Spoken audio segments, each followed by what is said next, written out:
नमस्कार, आप देख रहे हैं एटी मनी बनो अपना फाइनेंस मिनिस्टर। मैं हूं आपके साथ कविता थपलियाल और आज भी जैसे कि इस शो की रीत है, कराएंगे आपकी फाइनेंशियल प्लानिंग। शो की शुरुआत करते हैं ऑन द शो के साथ।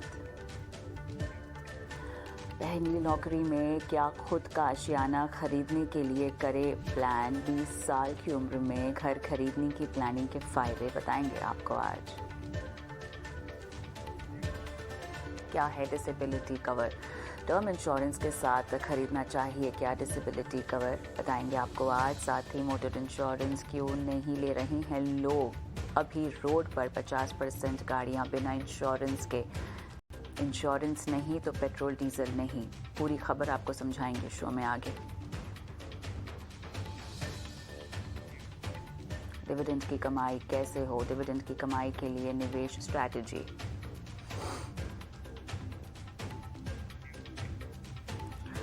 साथ ही आपको बताएंगे कैसे बनाएं एक संतुलित पोर्टफोलियो। अगर आपको भी निवेश, insurance, credit card, crypto, tax, loan से जुड़ा कोई सवाल पूछना हो तो अपना सवाल आप हमें व्हाट्सएप कर सकते हैं। नंबर आपकी स्क्रीन पे फ्लैश हो रहा है 9619873567 और इस नंबर पर अपने सवाल आप हमें भेज सकते हैं।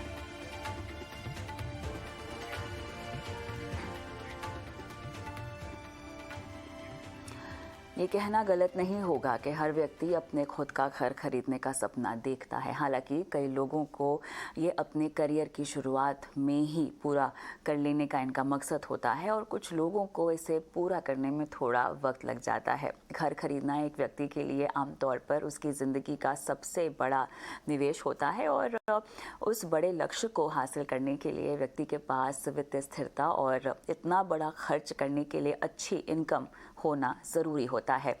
तो अक्सर ये सवाल उठता है कि घर खरीदने के लिए सबसे अच्छा समय आखिर कौन सा है, करियर की शुरुआत में या बाद में जब आपकी वित्तीय हालत ज़्यादा बेहतर हो जाए।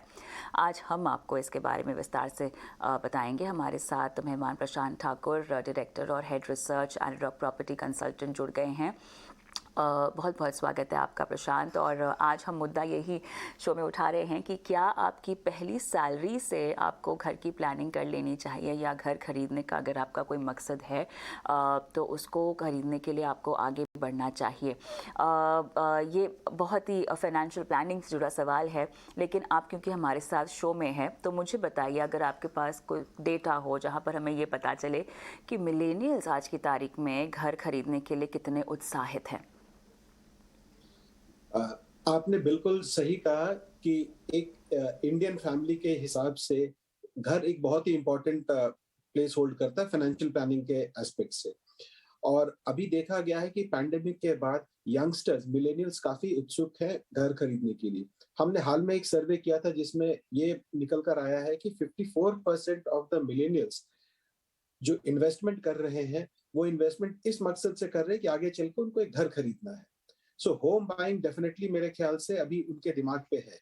रही बात जो आपके शो का जो टॉपिक है कि करियर के शुरुआत के दौर में मकान खरीदना समझदारी है या एक लेटर स्टेज में जहां आपकी सैलरी काफी अच्छी हो जाती है। देखिए, दो school of thoughts in youngsters के दिमाग में चल रहा है। एक थॉट प्रोसेस ये है कि मुझे अभी कोई फाइनेंशियल लाइबिलिटी नहीं चाहिए अपने करियर के शुरुआत में, I want to enjoy my life, और वो मकान खरीदना एक लेटेस्ट स्टेज में आता है। वहीं दूसरी स्ट्रीम ऑफ थॉट यंगस्टर्स में मैंने ये देखा है कि वो एक अर्ली रिटायरमेंट भी प्लान करके चल रहे हैं और बहुत ही प्लानिंग तरीके से वो अपने करियर के शुरुआत के दौर से ही चल रहे हैं, जहां उन्होंने हर बड़े खर्चों के लिए प्रोविजनिंग कर रखी है और उसके हिसाब से इन्वेस्टमेंट कर रहे हैं। तो मेरे ख्याल से कम उम्र में जो मकान खरीदने की जो एक अपनी एक एडवांटेज है और एक लेटर स्टेज में भी है, तो मैं दोनों को आपको बताता हूँ क्या है। अगर मान के चलिए एक यंगस्टर अपने करियर के शुरुआती दौर में मकान खरीदना चाहता है, उसके लिए उसके पास दो तीन एक प्री रिक्विजिट होना चाहिए। उसको अपने करियर के ऊपर काफी स्टेबिलिटी दिख रहा है एंड उसने आइडेंटिफाई कर रखा मकान। तो एक एक फायदा ये होता है कि उसको एक लॉन्ग टेन्योर लोन मिल जाएगा क्योंकि उसके आगे अर्निंग ईयर्स काफी है। और जैसा कि देखा गया है कि अभी इंटरेस्ट रेट जिस तरीके से फ्लक्चुएट कर रहा है, तो एक लॉन्ग टर्म अगर अगर दौरान का वो होम लोन लेता है तो इस एज में मिल जाएगा। वही बंदा अगर 45 के ऊपर की उम्र में लोन लेता है तो टेन्योर कम रहता है क्योंकि वर्किंग लाइफ कम बचता है। दूसरा स्कूल ऑफ थॉट ये है कि यहाँ जहाँ यंगस्टर्स जो कि अभी इन्वेस्टमेंट कर रहे हैं अपने फाइनेंशियल प्लानिंग में, एक अच्छा खासा एलोकेशन कर रहे हैं टुवर्ड्स होम बाइंग जो फ्यूचर में करेंगे। मेरे ख्याल से वो भी एक अच्छा अप्रोच है क्योंकि उनके पास एक लमसम के लिए काफ़ी मोटा अमाउंट रहेगा और शुरुआत के दिनों में वो रेंटल अकोमोडेशन में रह सकते हैं क्योंकि शुरुआती करियर के दौर में आप कहाँ पे सेटल होने वाले हैं, आपको ये क्लैरिटी नहीं होती है। तो अगर आपने अपनी फाइनेंशियल प्लानिंग कर रखी है और एक अच्छा खासा अमाउंट आप इन्वेस्ट कर रहे हो आज से 5 साल 10 साल के बाद घर खरीदने के लिए, तो आपके पास एक अच्छा खासा डाउन पेमेंट के लिए अमाउंट रहेगा और आप लोन कंपोनेंट कम ले सकते हो, जो कि एक तरीके से काफ़ी कॉस्ट इफेक्टिव रहेगा to bring down the overall cost of house down. तो मेरे ख्याल से दोनों के अपने फायदे हैं और दोनों स्ट्रीम में ये मैंने देखा है कि करियर के किस स्टेज पे है, ये बहुत मायने रखता है। प्रशांत, ये बताएं कि आज की तारीख में जो मिलेनियल्स भी घर ले रहे हैं वो किस तरह के घर ले रहे हैं, कितना टिकट साइज़ है उनका, क्योंकि ये हम बात कर रहे हैं बहुत अर्ली इनटू द एज, ठीक है, और ऐसे में इनके पास लोन चुकाने के लिए बहुत लंबा समय होगा। किस तरह से वो प्लानिंग कर रहे हैं, किस तरह के घर वो खरीद रहे हैं, क्या वो घर बहुत महंगे हैं, किन किन फैक्टर्स को ध्यान में रखा जा रहा है यूनिट्स को देखते वक्त? मिलेनियल्स और यंगस्टर्स जो अभी घर खरीद रहे हैं वो भी ज्यादा बड़ा घर नहीं खरीद रहे क्योंकि मोस्ट ऑफ देम या तो बैचलर्स हैं या अभी सिर्फ हस्बैंड वाइफ कपल्स हैं। तो अभी वो या तो 2 BHK या 2.5 BHK ही खरीद रहे हैं और ज्यादातर देखा गया है कि वो गेटेड कम्युनिटी जहाँ पे कैंपस के अंदर ही सारे एमिनिटीज है उस पे प्रेफर कर रहे हैं और ऐसे प्रॉपर्टी लेना पसंद कर रहे हैं जहाँ जिसके आसपास काफी सोशल इंफ्रास्ट्रक्चर काफी है। तो मेरे ख्याल से अभी उनका मेजर फोकस है सेल्फ कंजम्पशन के लिए। वो ये देख के अभी नहीं ले रहे कि आगे चल के उनकी फैमिली बड़ी होगी तो एक बड़ा घर लेते हैं। अभी सबको लग रहा है कि एक अपना खुद का घर होना चाहिए क्योंकि पैंडेमिक के टाइम में उन्होंने रियलाइज किया कि रेंटल अकोमोडेशन में उन्हें काफी दिक्कत आई जहाँ पे सोसाइटीज ने उनके साथ डिस्क्रिमिनेट किया ओनर वर्सेस टेनेंट में, जहाँ पे टेनेंट्स पे ज्यादा रिस्ट्रिक्शन थे वर्सेस ओनर्स के।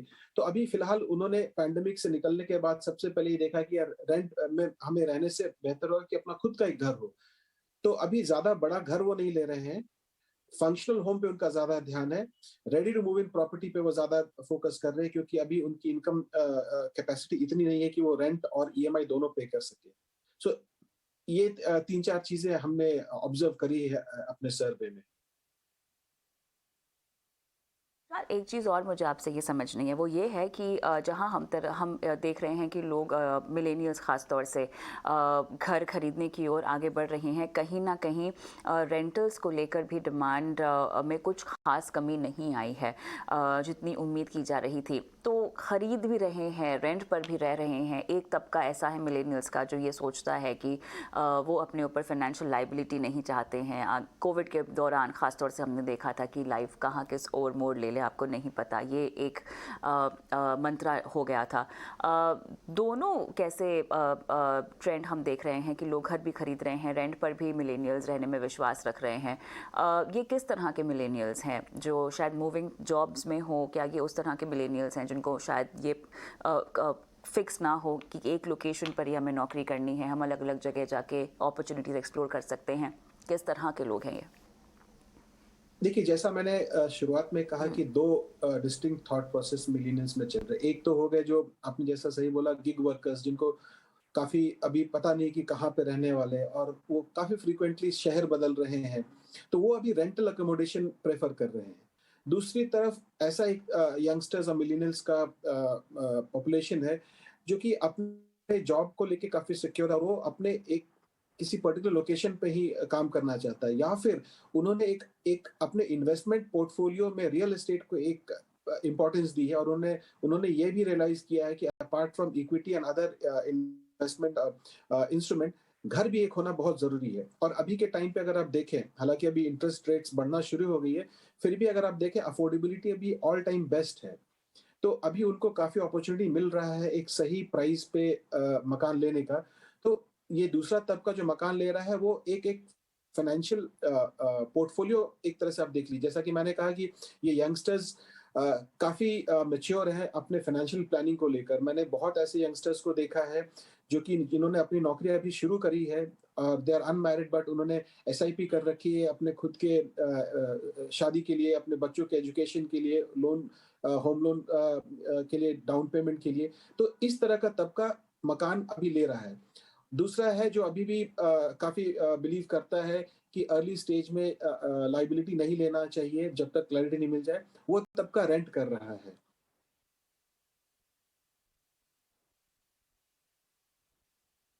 चलिए, हमारे साथ अब चर्चा में फी ओनली इन्वेस्टमेंट एडवाइजर एलएलपी के हर्ष रुंगटा पे जुड़ गए हैं। हर्ष, स्वागत है आपका। तो हर्ष, मुद्दा यहाँ पर यह है कि क्या 20 साल की उम्र में आपको घर खरीदना चाहिए या कम से कम उसकी प्लानिंग शुरू कर देनी चाहिए? बहुत ही मिलेनियल्स को ध्यान में रखते हुए हमने ये मुद्दा चुना हुआ है और बहुत अलग अलग तरह के मिलेनियल्स की अलग अलग तरह की सोच होती है। हालांकि आज भी भारतीयों में हम जानते हैं कि आपके पास खुद का एक घर होना बहुत बड़ा फाइनेंशियल और सबसे अहम फाइनेंशियल गोल में से माना जाता है। आपसे अब सवाल यहाँ पर ये होगा कि 20 साल की उम्र में शायद हर किसी के लिए मुमकिन ना हो, बहुत ही कम परसेंटेज वाले लोग होंगे जो शायद इस उम्र तक अपने लिए घर खरीद पाएँ, लेकिन बहुत सारे ऐसे लोग हैं जो शायद सपना देखना शुरू कर देते हैं। क्या ये उम्र इतने बड़े इन्वेस्टमेंट जो कि घर खरीदना है उसके लिए सही है, उसकी प्लानिंग के लिए सही है? तो अगर दो हिस्सों में बांटा जाए इस सवाल को कि क्या 20 साल की उम्र में खरीदना सही है और दूसरा क्या उसके लिए प्लानिंग शुरू करना सही है, तो मैं अज्यूम कर रहा हूँ कि 20 साल के भी हैं तो एटलीस्ट अर्निंग हो रही है, बिकॉज अर्निंग के बिना तो आप प्लानिंग भी कैसे करेंगे। तो क्लियरली अगर अर्निंग हो रही है तो प्लानिंग तो सोचना ही चाहिए, बिकॉज जैसे पैसा तो फंजिबल होता है, मतलब आप उसको इन्वेस्ट कोई एक चीज के लिए कर रहे हैं, फ्यूचर में समझो आपने डिसाइड किया मुझे घर नहीं चाहिए, तो वो पैसा आप और कहीं भी लगा सकते हैं। तो प्लानिंग तो शुरू करना ही चाहिए। और जहां तक सवाल है खरीदने का, तो 20 साल की उम्र में नॉर्मली खरीदने का कोई रिक्वायरमेंट होता नहीं है हमारे यहाँ। अनलाइक वेस्टर्न कल्चर, हमारे यहाँ जब तक शादी नहीं हो जाती तब तक नॉर्मली लोग पेरेंटल हाउस से मूव आउट नॉर्मली नहीं होते। नौकरी के सिलसिले में अगर बाहर जाते हैं तो बात अलग है, वरना नॉर्मली मूव आउट नहीं होते पेरेंटल हाउस से, तो वो रिक्वायरमेंट नहीं होती। वन सेकेंड, जैसे आपने कहा कि इतना जमा पूंजी भी उसके पास नहीं होगी, और अगर समझो डाउन पेमेंट जितना भी वो जमा कर ले, तो अगर वो उस समय लोन ले लेगा या ले लेगी, तो वो जो एक ईएमआई है वो इतना बड़ा हिस्सा उसके अर्निंग का हो जाएगा कि वो और कोई इन्वेस्टमेंट कर ही नहीं पाएगा या कर पाएगी। तो ये मतलब जो है सोचने की बात है कि unless there is a need, आप क्यों उसको तुरंत लेंगे। लेकिन प्लानिंग आपको करनी चाहिए, चाहे वो प्लानिंग हो कि आप 30 वर्ष के बाद लेंगे, 35 वर्ष के बाद लेंगे, तो उसको फाइनेंशियल एसेट्स में आप इन्वेस्ट करें। अधिकांश ये देखा गया है कि लॉन्ग टर्म में 10 साल से ऊपर की अगर अवधि को हम लें, तो लॉन्ग टर्म में फाइनेंशियल एसेट्स, एक तो उसमें इन्वॉल्वमेंट ज्यादा नहीं होता, it's a fill it shut it sort of, जिसे कहते हैं कि आप भूल जाइए, वो टाइप का इन्वेस्टमेंट है। घर खरीदने में और भी बहुत से इश्यूज हैं, खास करके अगर आप उसमें रह नहीं रहे हैं तो इसके लिए प्लानिंग करनी चाहिए, उसका फाइनेंशियल इन्वेस्टमेंट करें, और अगर फ्यूचर में आप उसको नहीं खरीदते हैं तो वो पैसा आपके और कोई गोल के काम आ सकता है, क्योंकि पैसा तो पैसा ही है। Harsh, in terms of investment strategies, किस तरह से, क्योंकि 20 साल की उम्र में शायद बहुत लोगों की पहली सैलरी होगी जो उनके हाथ में आएगी, और घर देखने का सपना तो है ही है, लेकिन साथ ही में ऐसी बहुत सारी चीज़ें हैं जो उनके जहन में होगी, जो वो सोच रहे होंगे कि जब पहली बार सैलरी आएगी, पैसे आएंगे तो करेंगे। इसमें संतुलन कैसे बिठाया जाए, कितनी राशि का निवेश किया जाए? घर तो आने वाले समय में आप खरीदने वाले हैं, आपको आज नहीं पता होगा कि उसकी कीमत क्या है, कैसे इसको प्लान किया जाए, मैथमेटिकली कैलकुलेशंस के लिहाज से किन किन बातों का ख्याल रखा जाए? तो नॉर्मली अगर हम रेंट लें या ईएमआई लें, तो जब तक it is equal to rent होगा तो about 20-25% of your monthly income उसको सही माना जाता है। इट्स ओके, मतलब उतना अफोर्ड कर सकते हैं आप। और अगर ईएमआई है तो 35 से 40% आप अफोर्ड कर सकते हैं। तो कम से कम जो, अगर आप पेरेंटल हाउस में रह रहे हैं और आपका रेंट नहीं लग रहा, तो कम से कम वो 20-25% जो आप बचा रहे हैं, कम से कम वो तो आप साइड में करके इन्वेस्ट करिए, ताकि वो आपके फ्यूचर की मकान खरीदने के गोल में वगैरह वो काम आ सकता है। दूसरी चीज, अगर आपकी पहली आमदनी शुरू होने वाली है या हो गई है, तो एक चीज है कि आदत पड़ना, कि अगर मेरी आमदनी 100 रुपया है तो उसमें से मैं 30 रुपए, 35 रुपए, 25 रुपए जो भी इन्वेस्ट कर पा रहा हूँ वो मैं पहले कर दूं, और बाकी जो बचे उसमें से मैं अपने खर्चे चलाऊं। नॉट जस्ट जो मेरे मंथली खर्चे हैं वो, बट इवन जो पीरियोडिक खर्चे हैं, कोई कंज्यूमर ड्यूरेबल खरीदना हो, कोई मोबाइल फोन खरीदना हो, कंप्यूटर खरीदना हो, वो खर्चे भी मैं उस 65-70% में से चलाऊं। इस तरीके का अरेंजमेंट की आदत पड़ना, ये बहुत जरूरी है। तो ये आदत डालना बहुत ज्यादा जरूरी है। निवेश उस समय, ऑब्वियसली यंग है तो नॉर्मली ज्यादा रिस्क ले सकते हैं, तो दे कैन, मतलब वो कंसिडर कर सकते हैं इक्विटी इन्वेस्टमेंट्स के लिए। इक्विटी में ना भी करें तो भी लॉन्ग टर्म है तो कुछ ना कुछ इक्विटी का प्रतिशत उसमें होना चाहिए। अब अगर किसी को प्रशांत घर लेना हो, और मैं मिलेनियल्स की बात कर रही हूँ, तो ऐसे कौन सी जगह हैं जो आप उनको पॉइंट आउट करके बता सकते हैं? देखिए, मिलेनियल्स का ज्यादातर देखा गया है they are employed in IT या फिर गिग इकोनॉमी हम जो बोलते हैं उसमें। तो मेरे ख्याल से आपके लिए पुणे, बैंगलोर, हैदराबाद जो आईटी ड्रिवन सिटीज हैं वो ज्यादा प्रेफरेबल रहा है। और यहाँ पे आप देखेंगे यंग आईटी क्राउड भी काफी ज्यादा है। तो ये तीन शहर काफी ऊपर आता है जहाँ पे हमने मिलेनियल्स का देखा है एक्टिविटी। आप देखिए यहीं पे सबसे ज्यादा आईटी आईटीएस पॉपुलेशन है, सबसे ज्यादा मोबाइल पॉपुलेशन भी यहीं पे आती है जहाँ पे कंट्री के दूसरे हिस्सों से लोग काम करने आते हैं। तो यहाँ पे उनको अपने एक फ्यूचर करियर ग्रोथ भी दिखता है, और शायद वो यहाँ पे परचेज करना ज्यादा इसलिए प्रेफर करते हैं कि एक वाइब्रेंट इकोनॉमी है इन आईटी ड्रिवन सिटीज की, और बहुत ही कॉस्मोपॉलिटन कल्चर है जो कि एक एक मिलेनियल टेम्परामेंट से काफी मैच करता है। तो मेरे ख्याल से बैंगलोर, पुणे और हैदराबाद ये तीन ऐसे शहर हैं जहां हमने काफी एक्टिविटीज देखी है मिलेनियल्स के बाइंग इंटरेस्ट या फिर उन्होंने इच्छा जताई इन terms of enquiring about the properties.